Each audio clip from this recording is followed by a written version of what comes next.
ओबदया 17 से 21 पद तक पढ़िए। परंतु उस समय सिय्योन पर्वत पर बचे हुए लोग रहेंगे और वह पवित्र स्थान ठहरेगा और याकूब का घराना अपने निज भागों का अधिकारी होगा। तब याकूब का घराना आग और यूसुफ का घराना लोह और एसौ का घराना खूंटी बनेगा और वे उनमें आग लगाकर उनको भस्म करेंगे और एसौ के घराने का कोई ना बचेगा, क्योंकि यहोवा ही ने ऐसा कहा है। दक्षिण देश के लोग एसाव के पहाड़ के अधिकारी हो जाएंगे और नीचे के देश के लोग फलिस्तियों के अधिकारी होंगे और यहूदी एफ्रेम और समारिया के दिहात को अपने भाग में कर लेंगे और बिन्यामीन गिलाद का अधिकारी होगा। इजरायलियों के उस दल में से जो लोग बंधुआई में जाकर कनानियों के बीच सारपत तक रहते हैं और यरूशलेमियों में से जो लोग बंधुआई में जाकर सपारत में रहते हैं, वे सब दक्षिण देश के नगरों के अधिकारी हो जाएंगे और उद्धार करने वाले एसाव के पहाड़ का न्याय करने के लिए सिय्योन पर्वत पर चढ़ जाएंगे और राज्य यहोवा ही का हो जाएगा। हमने पिछली सप्ताह इस अंतिम न्याय के बारे में शुरू किया और उद्धार के विषय में भी या छुटकारा के विषय में भी कुछ बातें हमने देखी। परमेश्वर ने कहा कि एदोम के ऊपर न्याय मैं जरूर करूंगा और उनकी रहनस्थान को मैं मिटा दूंगा और जो यहूदिया के लोग बंधुआई में गए उन सभी लोगों को मैं वापस लेके आऊंगा और सारे इजराइल को मैं दोबारा उनके लिए प्रतिज्ञा किए हुए उस देश में मैं वापस लेकर आऊंगा और राज्य जो है प्रभु का ही होगा। ये प्रभु ने कहा है, ये ऐसे ही होगा। इस सिलसिला में हमने 17 से कुछ बातें देखते हुए आए हैं। अब हम आगे जब जाते हैं, ऐतिहासिक रूप से कुछ बातों को भी जानना अवश्य होता है। आपने बाइबल पढ़ने के समय पर पुराना नियम और नया नियम में भी बहुत ही ऐसे पाठकों के बारे में आप देखते हैं। द गेट, ये क्या है?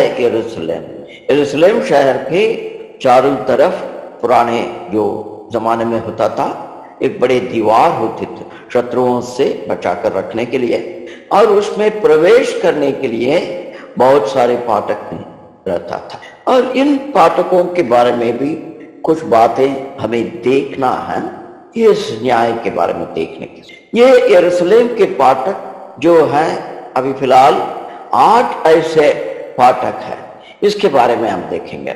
ये है सिय्योन का फाटक। ये वर्तमान समय में जिस तरीका से है उसे हम देख रहे हैं। ये जो दाऊद के समय पर या सुलेमान के समय पर हुआ फाटक नहीं है, और उसके बाद में भी बहुत बार जो प्रभु यीशु ख्रिस्त के समय पर भी हुए फाटक नहीं, क्योंकि यरूशलेम शहर को प्रभु के साल 70वां में उसे गिरा दिया गया, मंदिर को भी गिरा दिया और सब कुछ मिट्टी में हो गए थे। फिर भी ये इजराइल देश और यरूशलेम शहर बार बार उठ के आए।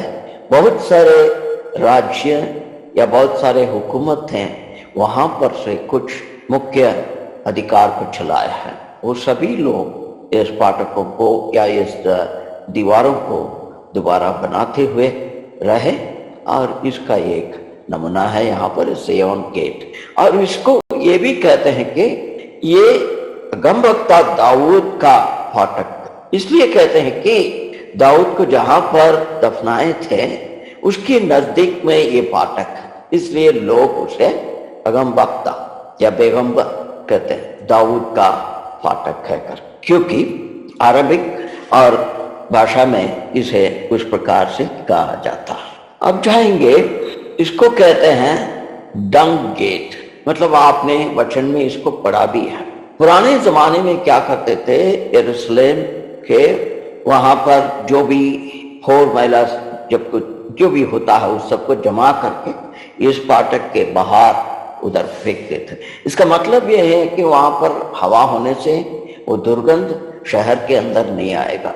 इसी किस्म की प्रणाली जो है हर देश में, हर बड़े बड़े शहरों में होता है।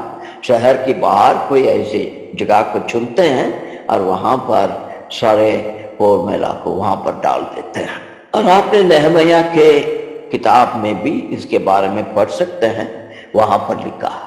और ये जो है ये पाठक अंदर जब आप प्रवेश करेंगे तो ये जो है आपको सीधा पश्चिम के ओर जो फाटक है वो जो दीवार है और दक्षिण के ओर जो दीवार है वो दोनों की तरफ आपको लेके जाएगा। उसके बाद में ये जो फाटक है इसको कहते हैं लायंस गेट।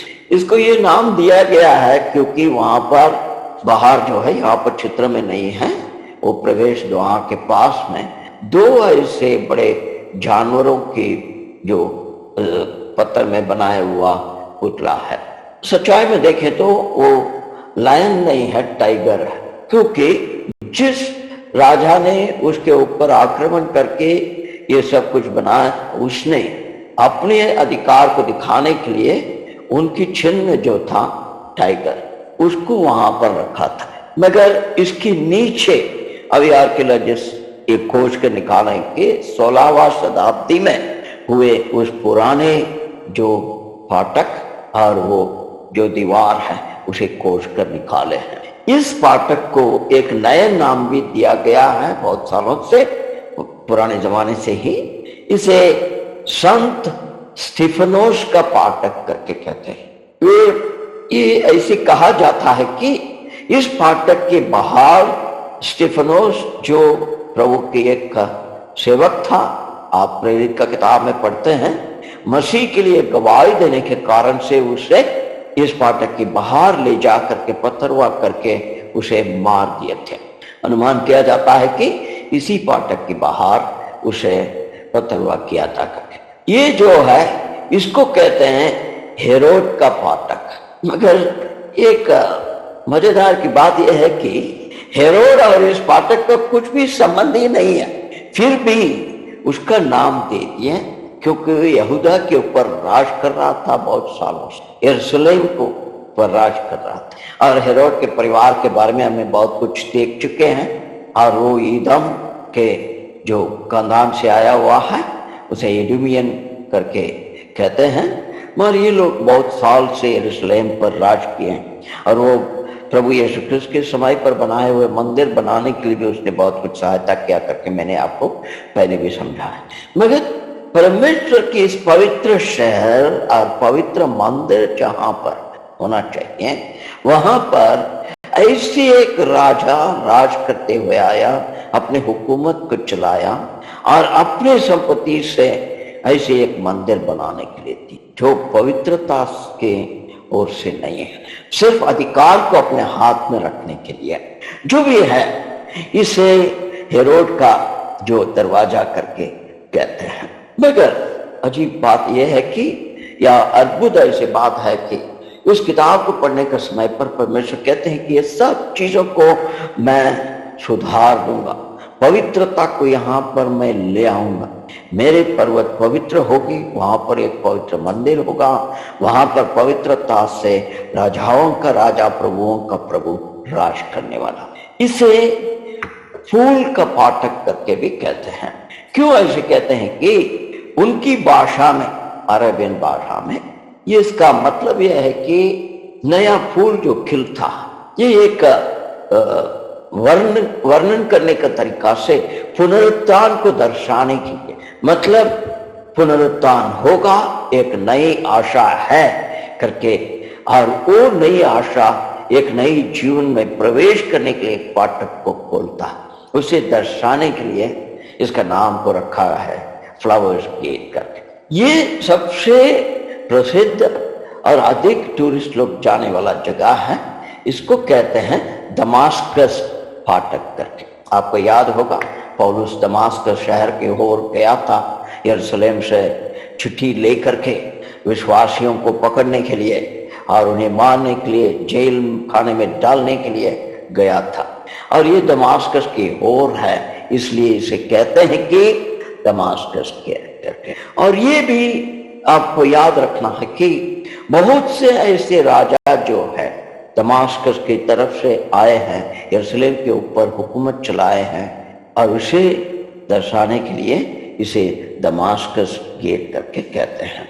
उसके बाद में आता है न्यू गेट करके नाम रखा गया, नया फाटक। ये है सबसे पुराने शहर के अंदर प्रवेश करने का फाटक। इसे इसकी जो दरवाजे, इसकी जो ये फाटक का डिजाइन और इसकी जो दीवार जिस तरीका से बनाया गया है, ये 16वां शताब्दी के तरीका से बनाया हुआ उस पुराने जो तरीका। और यहाँ पर बहुतों को प्रवेश के लिए अनुमति नहीं था पुराने जमाने में। जब ऑटोमन करके एक बड़ा खतरनाक व्यक्ति पृथ्वी में राज कर रहा था, उस समय पर वो बहुतों को सताया, यहूदियों को भी मारे, विश्वासियों को भी बहुत मारा, हत्या की। और उसके राज्य काल के अंत के समय पर इस फाटकों के अंदर लोग प्रवेश करना शुरू किया। और वहां से उस जमाने में मसीह लोग जो वहां पर यरूशलेम में जा करके, क्योंकि बहुत से जैसे विभिन्न धर्मों में होता है क्षेत्राടन जाते हैं, ऐसे मसीह लोग भी इजराइल में क्षेत्राടन के लिए जाते हैं कुछ लोग। और वो लोगों को उस जमाने में जो बंद था, और वो लोग कोशिश करके उसकी जो ऑटोमन के राज्य के अंत में अंतिम समय में वो लोग प्रवेश किए। उसके बाद में आता है, ये भी एक मशहूर एक फाटक है, इसे कहते हैं जाफा गेट। जाफा आप लोग जानते हैं, वो वहां पर एक सी पोर्ट भी है, और वहां पर बहुत से लोग आते हैं जो यरूशलेम शहर को देखने के लिए। और ये उसकी ओर जाने का एक फाटक है, बहुत ही प्रसिद्ध फाटक है। और आज के जमाने में यहूदी लोग और क्रिश्चियन लोग जहाँ पर रहते हैं यरूशलेम शहर में, उनके जो रहन स्थान के ओर जाने के लिए इस फाटक से जाना पड़ता है। और बाजार की उधर अंदर जो बाजार सब होता है, वहां भी यहाँ से लोग जाते हैं। अब जो है एक मुख्य फाटक है, उसके पास हम आने वाले हैं, जो आने वाले दिन के न्याय के साथ में यहूदी लोग जोड़ कर रखे हैं। यह 8वीं फाटक है। इस फाटक को कहते हैं लोग गोल्डन गेट, सोने का फाटक। पर यहाँ पर आप देख रहे हैं सारी दीवार है, यहाँ तो कोई फाटक खुला ही नहीं है, सब कुछ बंद है, सब पत्थर से बंद है यहाँ पर। हाँ, यह सही है, ये बहुत शताब्दी से ये बंद पड़ा है। ये फाटक जो है पूर्व के ओर है, मतलब पूर्व के ओर से अंदर प्रवेश करना। पर इसे क्यों बंद रखा? यहूदियों को कहना है पूर्व की ओर से मसीहा आएगा, इजराइल को मुक्ति देने के लिए, उनको छुटकारा देने के लिए, उनके हक को उन्हें दोबारा दिलाने के लिए मसीहा जो आएगा वो इस फाटक से प्रवेश करेगा। जब हम लेवी की किताब से पढ़ाई कर रहे थे बलिदानों के विषय में, उस समय पर मैंने आपको चित्र से दिखाया था, उजाड़ स्थान में बनाए हुए उस मिलाप वाला तंबू जो था, उसकी चारों तरफ में इजराइल के 12 गोत्र के रहने के लिए जगह दिया था। कौन सी जगह में, कौन सी दिशा में कौन कौन रहेगा, और उसमें पूर्व के ओर यहूदा के गोत्र को परमेश्वर ने रखा। और ये भी मैंने आपको समझाया, जब प्रधान याजक साल में एक बार उस परम पवित्र स्थान पर जब प्रवेश करता है, वो पूर्व के ओर से अंदर प्रवेश करेगा, और वो धूप को, उस बर्तन को रखकर उस पर धूप को डाल करके दूसरे हाथ में जो लहू का जो कटोरा है उसको ले करके पश्चिम की ओर पीछे, संदूक के पीछे जा करके पूर्व की ओर देखते हुए अपनी 2 उंगली या 1 उंगली को उस कटोरा में हुए लहू पर लगाकर उस संदूक के ऊपर पूर्व के ओर उंगली को दिखाते हुए वो छिड़काएगा करके मैंने आपको कहा। ये इजराइलियों के लिए एक बात को दर्शाता था कि पूर्व की ओर से मसीहा आने वाला है। लेवी के खानदान को अपनी सेवकाई के लिए परमेश्वर ने चुना, और लेवी के खानदान से आरोन के परिवार को महान याजक के रूप में चुना। वह सबसे बड़ा प्रधान और महान याजक प्रभु यीशु ख्रिस्त, जिसने सदा के लिए एक ही बलिदान के द्वारा सारे बलिदान के जो आवश्यकताओं को पूरा किया है, नियमों की आवश्यकताओं से जो कुछ बलिदान देना है सब कुछ को उन्होंने तृप्त करके परमेश्वर को प्रसन्न किया है। और वो मसीहा लेवी का खानदान से नहीं आए मगर यहूदा के खानदान और वो पश्चिम। इसलिए यहूदियों का यह विश्वास है कि मसीहा जो आने वाला है, वो लोग तो प्रभु यीशु क्रिस्त को तो टुकरा दिए मगर अभी भी विश्वास कर रहे हैं कि मसीहा आएगा हमें सब कुछ ठीक करने के लिए, हमें दोबारा इब्राहिम को दिया हुआ जगह को वापस करेगा, हमें देगा, हम लोग शांति से रहेंगे करके जो विश्वास करते हैं। और वो लोग ये बात को मानते हैं कि ये फाटक से मसीहा प्रवेश करेगा। इसे जितना शत्रु के राजा लोग जाने और वो लोग यही कोशिश किया कि इसको बंद रखें, कोई इसके अंदर से प्रवेश नहीं। आप सोचिए, हेरोद ने मसीहा के पैदा होने के समय पर जब खबर सुना पूर्व से आए हुए उस ज्ञानी लोगों से यहूदियों का राजा पैदा हुआ करके उनकी जन्म होने की खबर सुनते ही उसने क्या सोचा, उस मसीहा को खत्म करने। ये होती आया है प्रणाली। शत्रु की सबसे बड़ी बात यह है कि सत्यता को लोग नहीं जाने, विश्वास नहीं करें, उसकी गवाही नहीं हो। और ये एक राजा ने ये विश्वास किया कि इसे सदा के लिए बंद कर दें ताकि ये प्रणाली जो इनके मन में एक विश्वास है मसीहा आने वाला है करके उसे बंद कर। और भी उसने एक युक्ति किया, वो युक्ति यह है कि इसे पत्थर से बंद करने से नहीं होगा, इसे तो तोड़ भी तो सकते, मगर उस फाटक के नजदीक में कोई नहीं आए उसके लिए उसने क्या कर दिया, वहां पर कब्रिस्तान होने को दे दिया। इस फाटक और इस दीवार के सामने जितने भी आप देख रहे हैं सारे वहां पर उधर नजदीक में वो सब कब्रिस्तान। अब क्या हो गई, आप अंदर प्रवेश ही नहीं कर सकते। जैसे 1960 के समय पर उस पीढ़ी, उस समय पर 1967 या कुछ है अभी, उस समय पर जो यरूशलेम के अंदर आक्रमण करने के लिए इजराइल ने कोशिश किया यरूशलेम को पकड़ने की, ऐसे कोई कुछ नहीं कर सकता, इसलिए इसे बंद रखते। और बात यह है कि मनुष्य के इस प्रकार से विचार को देख करके, इस प्रकार के उनके दिमाग को चला करके शैतान ने सत्यता को दबाने के लिए कोशिश करते आया। और परमेश्वर के अनुग्रह ये है, सुसमाचार को दबा नहीं सका, मसीहा को, प्रशंसा को दबा नहीं सके, मसीहा के नाम को संसार के लोगों के ज्ञान से मिटा नहीं सके और परमेश्वर का वचन को मिटा नहीं सके। बहुत कोशिश किया जाता, अभी भी कोशिश किया जाता, क्योंकि सत्य को मनुष्य जानेगा तो वो उसे आजाद करेगा बंधुआई से, वो ये नहीं चाहता। इसलिए इस फाटक को बंद किया गया है। इसे पूर्व की फाटक करके भी कहा जाता और अद्भुत रीति से और भी एक नाम लोगों ने उसको दिया है, वो है दया का फाटक। कितने अद्भुत नाम है ये, दया का फाटक। मसीहा जब यरूशलेम में प्रवेश किया, सारे संसार के लिए दया को लेकर के प्रवेश किया। वहां पर उनकी न्याय हुई, वहां पर उनके ऊपर क्रूस को रखा गया और इस क्रूस को उठा करके उसे चलना पड़ा कोलकाता पर्वत से। वहां से दया की शुरुआत हुई, मसीह की शारीरिक दुख, और उसी शहर में उन्होंने संसार को पोष भी किया और वहां पर उनकी स्मरण की आज्ञाओं को शुरुआत भी की। ये कितनी अद्भुत बात है। अब हम आगे जाएंगे हमारी पढ़ाई में। अब जाइए ओबद्याह की किताब से उसके 19वां अध्याय को पढ़िए, 19वां पद को पढ़िए।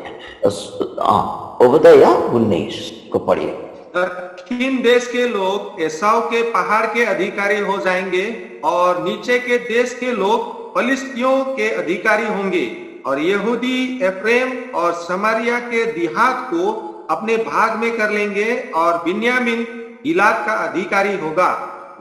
यहाँ पर ये बातें लिखा है, दक्षिण हो जो भी लोग हैं वो लोग ईसाव के पर्वत को अपनाएंगे। दक्षिण की ओर कौन, मैप अपने दिखाए, यहूदा।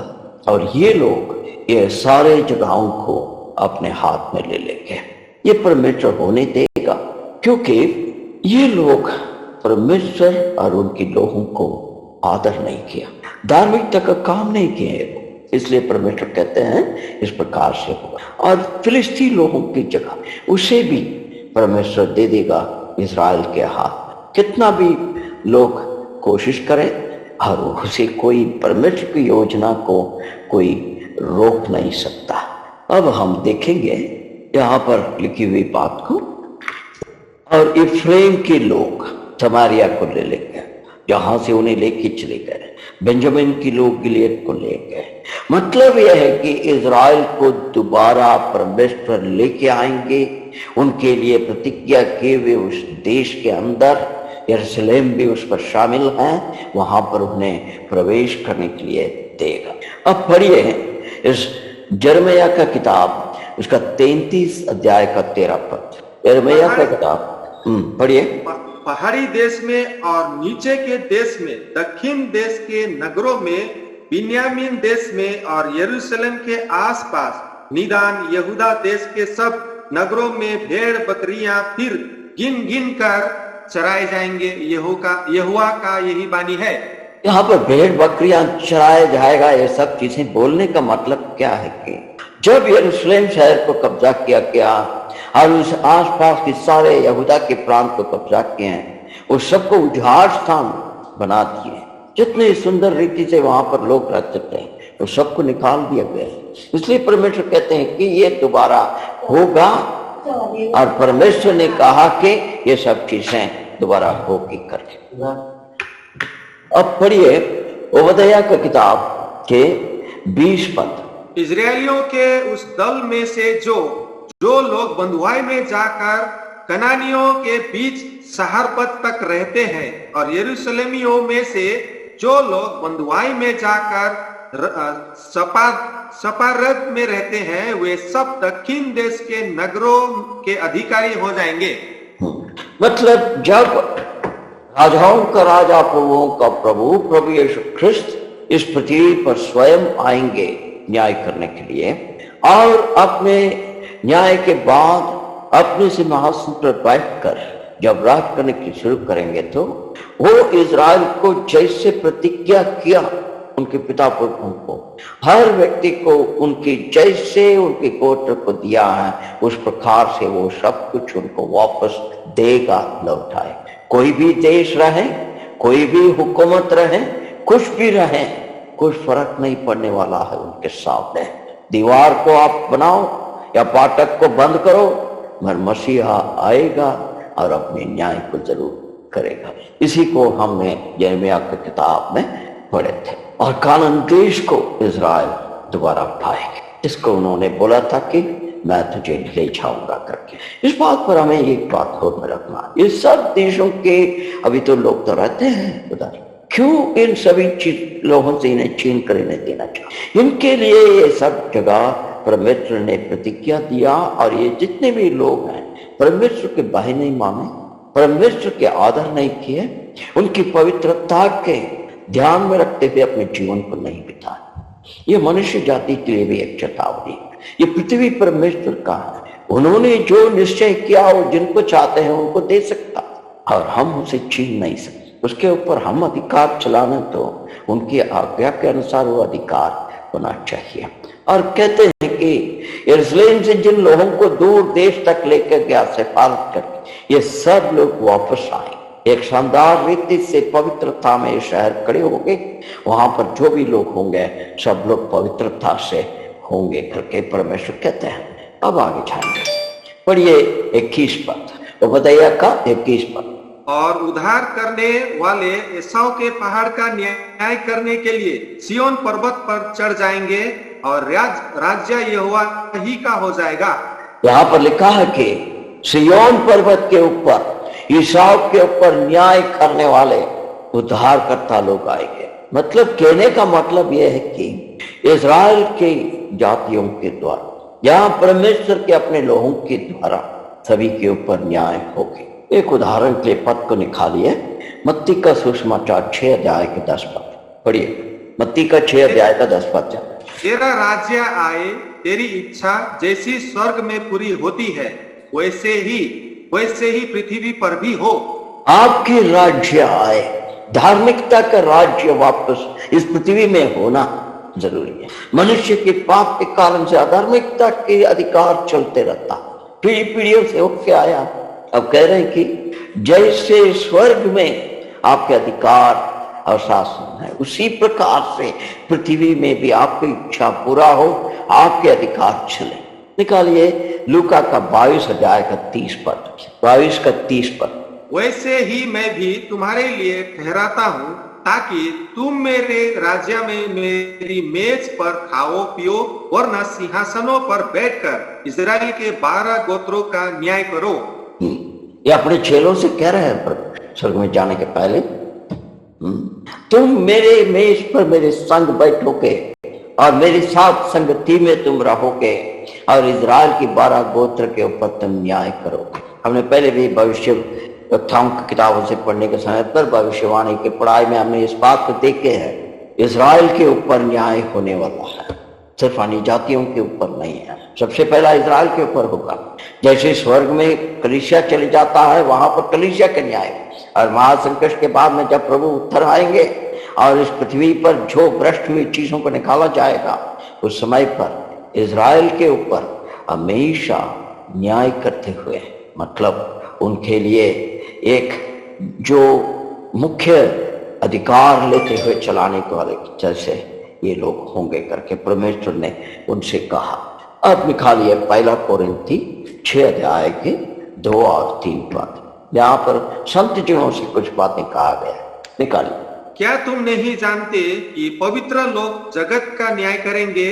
सो जब तुम्हें जगत का न्याय करना है, तो क्या तुम छोटे से छोटे झगड़ों का भी निर्णय करने के योग्य नहीं? क्या तुम नहीं जानते कि हम स्वर्गदूतों का न्याय करेंगे, तो क्या संसारिक बातों का निर्णय ना करें? क्या कह रहे हैं यहाँ पर परमेश्वर? प्रभु कहते हैं संतों से इस बात को कह रहे हैं कि क्या आप इन बातों को नहीं जानते हैं भाई? हाँ, आप लोग संसार के ऊपर न्याय करने वाले हैं। इतने बड़े आशीष आपके ऊपर है, मगर उस कारण से हम घमंड से नहीं होना, मगर मसीह के लिए एक अच्छे गवाही बन करके हम रहना चाहिए। उनकी आज्ञाओं को पूरा करने वाला व्यक्ति होना चाहिए, ये जरूरी है। अब पढ़िए लूका का 1 अध्याय का 32 और 33 पद। वो महान होगा और परम प्रधान का पुत्र कहलाएगा, और प्रभु परमेश्वर उसके पिता दाऊद का सिंहासन उसको देगा, और वह याकूब के घराने पर सदा राज्य करेगा, और उसके राज्य का अंत ना होगा। हाँ, हमने यहाँ पर क्या पढ़ते हैं? ओबद्याह का किताब के अंदर राज्य जो है प्रभु का ही होगा। यहाँ पर हमने लूका का किताब में पढ़ते हैं, वो बहुत प्रसिद्ध व्यक्ति, महान व्यक्ति होगा। वो अपने पिता दाऊद के सिंहासन के ऊपर बैठकर राज करेगा, और उनकी राज के कोई अंत ही नहीं होके करके परमेश्वर। अब आगे जाएंगे, 1 मिनट। पहला कोरिन्थी के 6 अध्याय का तो हमने पढ़ चुके हैं। अब पढ़िए प्रकाश की किताब 20 अध्याय के 4 पद।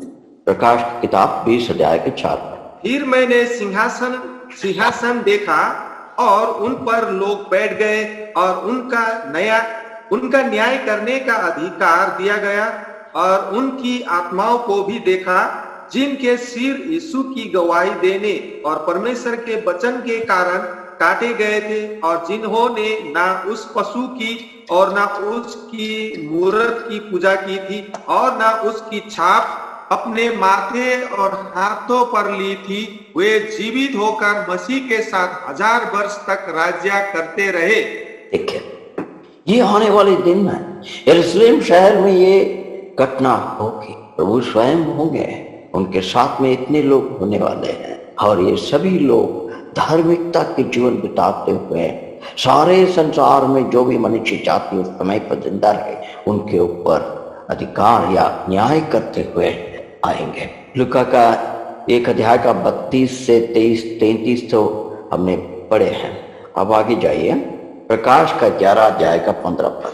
और जब 7वें दूत ने तुरही फूंकी, तो स्वर्ग में इस विषय के बड़े बड़े शब्द होने लगे कि जगत का राज्य हमारे प्रभु का और उसके मसीह का हो गया, और वह युगन युग राज्य करेगा, और 24 प्राचीन जो परमेश्वर के सामने। 1 मिनट, 11 के 15 दोबारा पढ़िए। और जब 7वें दूत ने तुरही फूंकी, तो स्वर्ग में इस विषय के बड़े बड़े शब्द होने लगे कि जगत का राज्य हमारे प्रभु का और उसके मसीह का हो गया। मैं यहाँ पर अंग्रेजी में पढ़ता हूँ, मेरे सामने आपने जो शेयर स्क्रीन में भी देख सकते हैं। यहाँ पर ऐसे लिखा है कि and the seventh angel sounded and there were great voices in heaven saying, the kingdoms of this world are become the kingdoms of our Lord and of his Christ, and he shall reign forever and ever.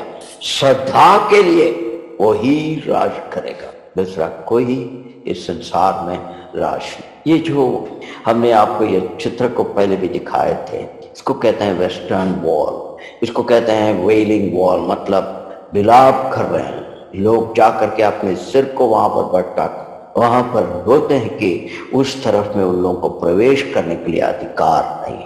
मगर एक बात ध्यान में रखिए, प्रभु आने वाला है। किसने कहा?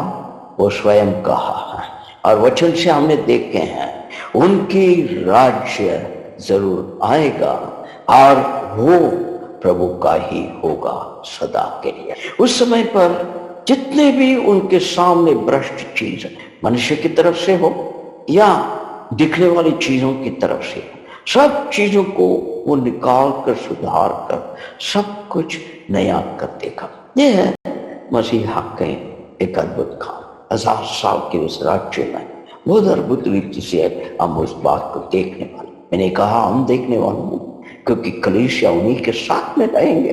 जो कोई भी उन पर विश्वास किए वो सब उन्हें देखेंगे। ये फाटक से उस ये जो दीवार से उस साइड में जो इनको जो प्रवेश करने का अनुमति नहीं था, वो अनुमति उन्हें प्रभु देगा।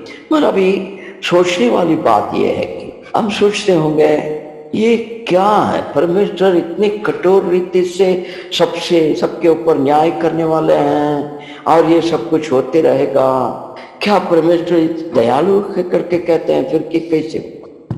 मतलब यह है कि परमेश्वर अनुग्रहकारी दया से भरा हुआ परमेश्वर है और लोगों के ऊपर प्रेम करते हैं। पीढ़ी पीढ़ी तक उन्होंने संदेश को भेजा। जैसे हमने देखा निनवे शहर के लिए एक भविष्यवक्ता को भेजा, इसी प्रकार से हर व्यक्ति को सत्यता को समझाया जाता है, दिखाया जाता है। जो लोग उस सत्यता पर विश्वास करते हैं और उनकी आज्ञाओं को मानते हैं, वो सभी लोग उस आशीष को पास। अब क्या सोचते हैं ये इडमी लोगों में से कोई प्रभु में विश्वास नहीं किए होंगे? ऐसी बात नहीं है, बहुत से लोग विश्वास भी किए होंगे। उस सारे लोग प्रभु के आशीष में तो प्रवेश तो करे, आनंद के आशीष पाए। ये फिलिस्ती लोग हैं, क्या उन लोगों में से कोई प्रभु को ऊपर विश्वास नहीं किया? क्या ये गलत बात है? बहुत से लोग प्रभु में विश्वास किए, फिलिस्ती लोगों में से भी, कनानी लोगों से भी, हर प्रांत में उस एरिया में जितने भी हैं उनको आप किसी भी नाम से आप बोल दे, मगर उनके बीच में से लोगों ने विश्वास किया। जैसे हमने देखे निनवे शहर, निनवे के लोग, अशुर लोग, कितने लोग प्रभु के ऊपर विश्वास किया। हमने नाम का किताब पढ़ने के समय पर इतिहास से हमने बताए थे कि वर्तमान समय में यह अशुर लोगों की मसीह संगति बहुत है पृथ्वी में, मगर बहुत सताए हुए लोग हैं, उनका अपना देश और पहचान नहीं है। इतिहास में ये भी कहा जाता है कि केरल में जो सीरियन ऑर्थोडॉक्स चर्च करके जो कहते हैं, वो ये अशुर लोगों से वहां पर आकर के सुसमाचार से शुरू हुआ करके माना जाता है। जो कुछ भी, जो कोई प्रभु में विश्वास करता है उनके ऊपर प्रभु के अनुग्रह है और ये होता है। यूहन्ना के सुसमाचार में एक सुंदर शब्द है, वहां पर आप लोग याद रखते होंगे, बहुत से लोग पाठ भी किए होंगे। यूहन्ना के सुसमाचार को निकालिए, उसकी 1 अध्याय पर चल, वहां पर लिखा है 1 अध्याय के 12 पद। मैं अंग्रेजी में पढ़ता हूं, तब तक आप हिंदी में उसको निकाल दीजिए। यूहन्ना की किताब 1 अध्याय के 12 पद। But as many as received him, to them he gave the power to become the sons of God, even to them that believe on his name. कितनी अद्भुत बात है। हिंदी में पढ़िए इसको। परंतु जितनों ने उसे ग्रहण किया, उसने उन्हें परमेश्वर के संतान होने का अधिकार दिया, अर्थात उन्हें जो उसके नाम पर विश्वास रखते हैं। उनके नाम पर विश्वास करने से ये परमेश्वर के संतान होने का हक दे दिया। इसलिए ये ईदमी है, ये यहूदी है या समारी है या फिलिस्ती है या कनानी है, ऐसी पहचान नहीं है प्रभु में आने के बाद। प्रभु में आने के बाद में ये की पहचान है, प्रभु के संतान है, परमेश्वर। यहूदी नहीं है, यूनानी नहीं, वचन में लिखा। ऐसे बहुत अद्भुत रीति से आशीष में प्रवेश बहुत से लोग करते हैं, कर चुके अनंत के आशीष। इसलिए इस बात को ध्यान में रखिए। ये ओबद्याह का किताब कितना सुंदर रीति से समाप्त करता है, कितने अद्भुत एक संदेश को परमेश्वर ने दिया है। उसको दोबारा पढ़िए हिंदी में, 21 पद को पढ़िए। और उद्धार करने वाले एसाव के पहाड़ का न्याय करने के लिए सिय्योन पर्वत पर चढ़ आएंगे और राज्य यहोवा ही का हो जाएगा। राज्य यहोवा की ही होगा। The kingdom shall be the Lord's. यरूशलेम के ऊपर हेरोद ने राज किया, दूसरे लोगों ने राज किए, कितने बातें होने भी वाला है। वहां पर ही ख्रिस्त विरोधी आने वाला है, शैतान भी वहां पर होने वाला है कुछ समय के लिए, मगर आखिर में राज्य यहोवा का ही होगा। हम परमेश्वर को धन्यवाद दें। परमेश्वर की योजना कभी भी असफल नहीं होता। एक बड़ी अद्भुत संदेश, राज्य परमेश्वर का यहोवा का ही होगा। हम यहाँ पर इस किताब की पढ़ाई को समाप्त करते हैं। अभी हमारे पास में 5 मिनट है। किसी ने मुझे पिछली बार बोला कि कुछ सवाल है करके करने के लिए, उसको जल्दी से कीजिए। इस 5 मिनट के अंदर हमें तब करना।